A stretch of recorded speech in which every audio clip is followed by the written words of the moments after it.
Tapos ang ano natin guys, pag renew ng business permit dito sa ano, Taguig.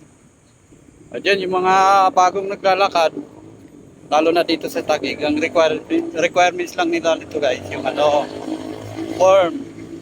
Pagkatapos ng form, siyempre, location, o di kaya sketch. Saka ano guys, 3R na photo ng tawag dito, interior at saka interior, saka siyempre yung logo ng company. Tapos barangay clearance, tapos sa ICC requirements yan nila, o di kaya bylaws, CDA, tapos sa fire certificate, insurance, vocational, clearance, at saka siyempre yung ano, list of contract. O di kaya pag wala list of contract, agreement din sa inuupahan ninyo, may kasunduan kayo. Yun lang naman. Saka siyempre, certificate of occupancy. Hindi kaya, undertaking. Hindi, undertaking talaga kailangan yung pag new business. Magkaano talaga kayo ng undertaking.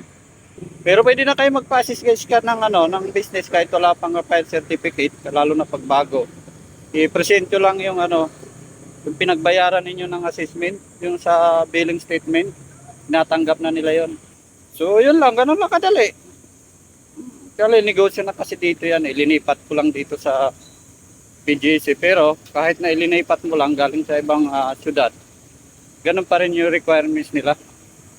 Pero pag sa BIR, i-ano mo lang yan, i-routing mo lang, transfer lang na RDO. Pero sa Taguig, yung business nila, kahit may negosyo ka na sa ibang lugar, linipat mo lang dito, ganun pa rin yung requirements nila.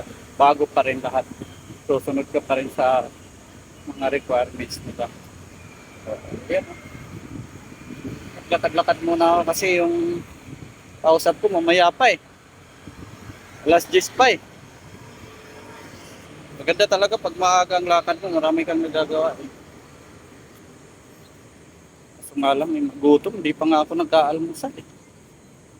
Marami akong gagawin. Pupunta pa ako mamaya ng Bikutan eh. Okay, anong oras pa lang? Wala pang 30 minutes yung ano ko eh. Pag ano ko ng company, pagparehistro ko eh. Ano lang eh. 20 minutes lang, tapos na. May billing statement na agad. Ganun talaga pag complete yung requirements. Bilis. Pero pag may kulang, kailangan mo pa makipag-deal. Makipag-usap. Bisan, kailangan talaga, lalo na yung sick na yan, galing ng ICC. Article by law, so di kaya ICC yung certification, tinatanggap na nila yan. So ayun lang guys, salamat.